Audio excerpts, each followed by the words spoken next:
make fun of me and shit. I'm telling y'all right now, man. Hey, we having a good show so far, man. Having a good show so far. I'm gonna bring up your next act. Give it up for Mike Pugh. Woo! Hey, everybody. Hey, Lord. Before I go too far, I want to thank the Laughing Skull. I want to show my appreciation for what they got going on here. It's long overdue in this area. It's going to give a big boost to the comedy community, so I appreciate it. And we got a great MC, and we got some awesome comics in the house. Pete's really neat that he was fresh meat. Trina Bean, she's a lean, mean comedy machine. And Jeremiah's comedy's on fire. If you say he's not funny, you're a liar.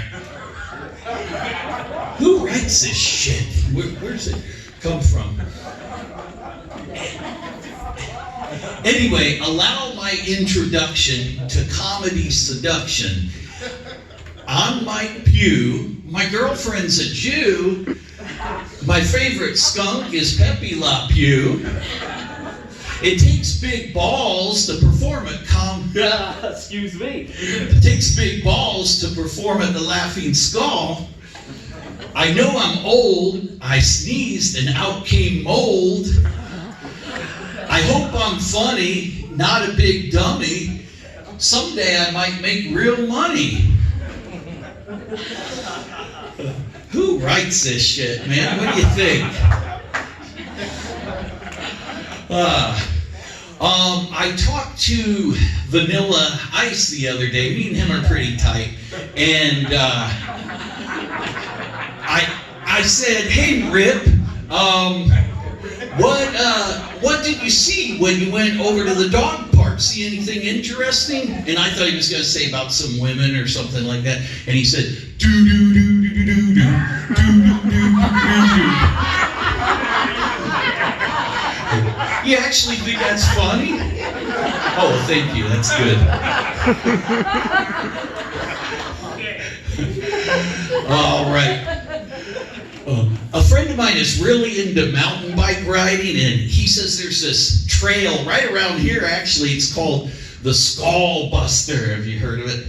Anyway, Skull Buster. And I said, man, Skull Buster, that's for wimps. I want to go on the trail that's called the Rip and Torn Scrotum.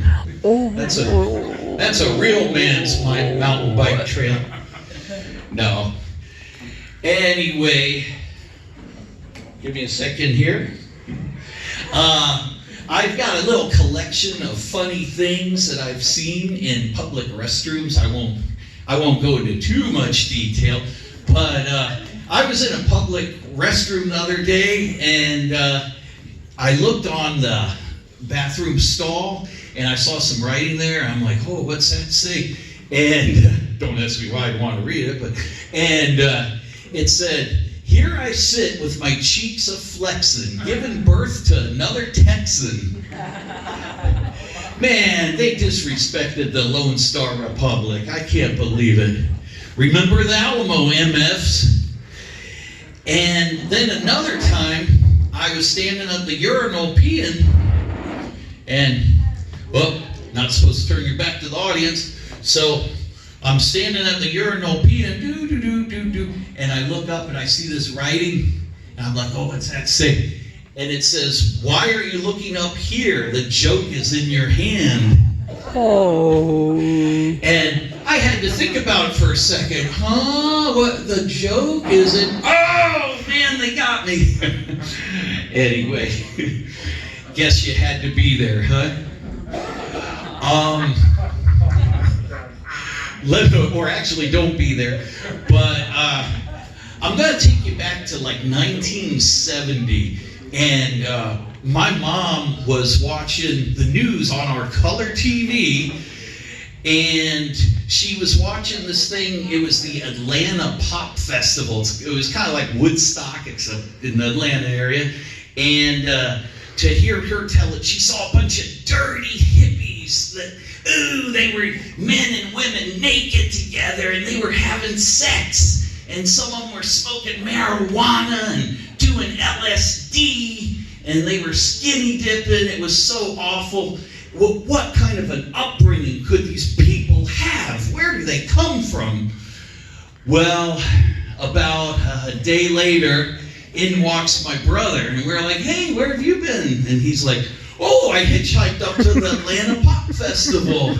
It was great. I had a good time. And my mom was like, didn't you see all those naked people? Oh, yeah, that was great. You know, I was right there. I saw the film crew and everything. And I can't believe I shaved my legs for this. Anyway, at one point in time, I was desperate for money, and I worked at a collection agency. You thought I was going to say something else, didn't you?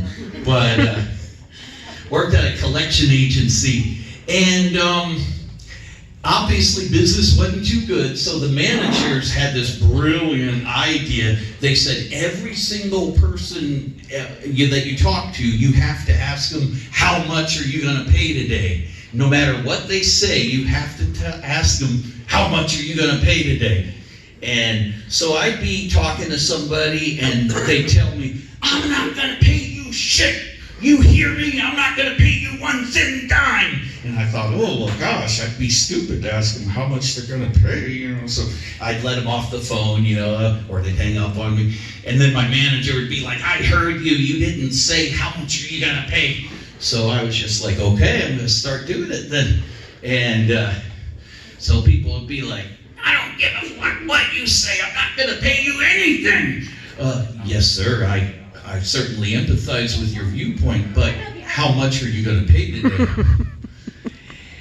What? Are you stupid? You got peanut butter in your ears or something? That was like a typical call. And then lady be like, where are you located? I'm going to send my husband down there and kick your ass. Yes, ma'am. I don't blame you a bit, but before he comes down here, I would like to know, how much are you going to pay today? All right.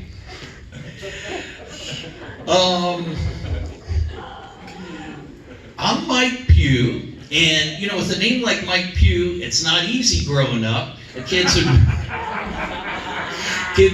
I'm kind of like the other guy. That wasn't the punchline, but that's cool. I'll take it. And yeah, so it wasn't easy growing up. Kids would make fun of me. They'd say, "P.U., what's that stink?" I've been called stank, stink, skunk, dickhead, all kinds of names, you name it. And I knew from an early age I could never run for politics. And, well, after all, what would the slogan be? The future is Pew, or there's always a pew behind you? And would you believe a kid at my school, his last name was Stanky, and even he made fun of my name. I couldn't believe that. So later on, I became a substitute teacher, and I thought, oh man, I don't want to say I'm Mr. Pugh because that would just be open season. You know how kids are with a substitute. So I would tell them my name's Mr. P, and a kid thought I said Master P. He's like, you're Master P? And of course, that was a big joke that they thought, they didn't really think I was Master P, obviously, but you think, maybe.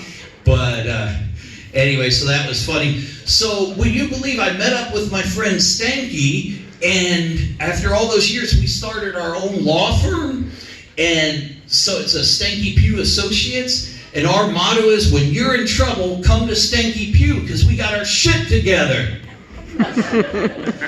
Okay, well, that's my time. Thank you, Laughing Skull and everybody.